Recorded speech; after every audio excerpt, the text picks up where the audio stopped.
অভূতপূর্ব রেসপন্স।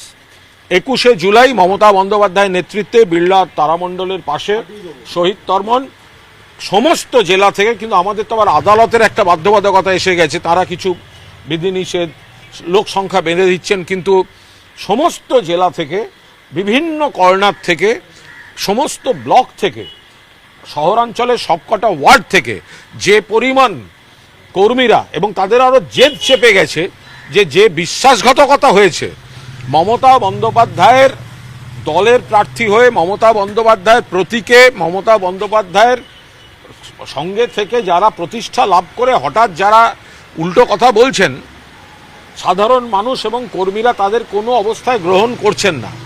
আর যারা সত্যিকারের তৃণমূল কংগ্রেসের কর্মী, আজ তারা সবাই এক জায়গায় দাঁড়িয়ে শহীদ তর্পণ, মমতা বন্দ্যোপাধ্যায় আগামী পথনির্দেশ বার্তা দেবেন, সেগুলো শোনার জন্য সবাই অপেক্ষা করছে। মঞ্চ কি আজকে থেকে বাঁধার কাজ শুরু হবে? সেরকমই তো কথা হয়ে আছে।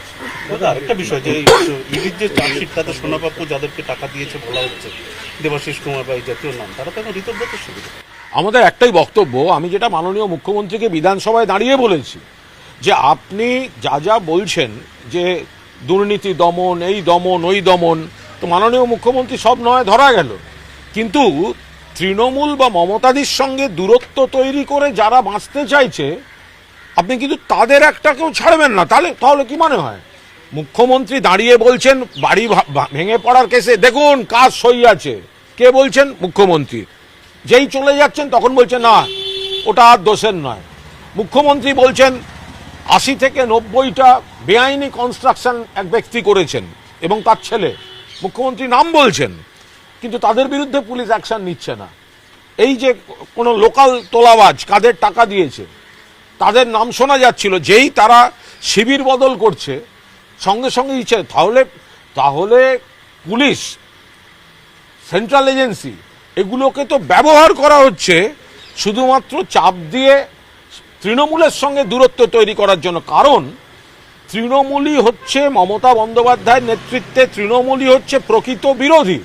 আর বাকি যেগুলো, ওগুলো তো বাঁচতে যাওয়া চাটনের, ওগুলো হচ্ছে বিজেপির বি টিম, তাদের না আছে মেরুদণ্ড, সেগুলো হচ্ছে পুতুল নাচের পুতুল, বিজেপি সুতোয় নাচছে। সেটা হচ্ছে যে এই যে যারা চলে যাচ্ছে, অভিষেক বন্দ্যোপাধ্যায়কে বলেছেন যে পদত্যাগ করবেন, তাতে শতাব্দী রায় বলছেন এটা 5 তারিখে বলেন না। দেখুন, অভিষেক বন্দ্যোপাধ্যায় তো এটাও বুঝতে পারেননি নিশ্চয়ই যে 4 বারের সাংসদ শতাব্দী রায় হঠাৎ রাজ্যে সরকারের কোনো কারণে তৃণমূল নেই, সঙ্গে সঙ্গে তিনিও আবার অন্য কিছু ভাববেন, এইগুলোও তো সাধারণ লোকের পক্ষে বোঝা সম্ভব নয়। অভিষেক বন্দ্যোপাধ্যায় তো একদম পরিষ্কার খোলা চ্যালেঞ্জ দিয়েছেন যে যাদের আমাকে নিয়ে আপত্তি আছে, তা আমাকে নিয়ে আপত্তি থাকলে আপনারা ফিরে আসুন, আমি 1 ঘন্টার মধ্যে আমি রেজিগনেশন দিয়ে দিচ্ছি। এবার বাকিরা সবাই এক পা করে পেছোচ্ছেন কেন? যারা এত বড় বড় কথা বলছিলেন এখন পিছিয়ে যাচ্ছেন কেন? তা এখন অভিষেকের চ্যালেঞ্জটা নিন। অ্যাকচুয়ালি প্রত্যেকে গেছেন আলাদা আলাদা সমীকরণে, আলাদা আলাদা কারণে, তো সেটাই এখন সামনে বেরিয়ে আসছে। কাকলি ঘোষ পোস্ট করেছেন, সেখানে তিনি লিখেছেন যে 21শে জুলাই তো তারা পালন করবেনই। তাদের মূল কথা হচ্ছে 40 বছর ধরে কি করলেন। সেখানে মনীশ গুপ্ত 4ই মে পর্যন্ত কাকলি ঘোষ তো ইস্তেদার কি করেছেন সেটা আগে ক্লিয়ার করুন না। 40 বছরের ইতিহাস তো পরের কথা।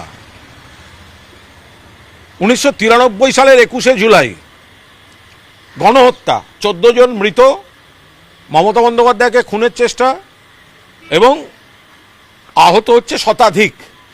মমতা বন্দ্যোপাধ্যায় সুস্থ হওয়ার পরই প্রথম কবি সুভাষ মুখোপাধ্যায়ের নেতৃত্বে কমিটি করেছেন এবং তহবিল সংগ্রহ করে শহীদ পরিবারগুলিকে পাশে দাঁড়িয়েছেন।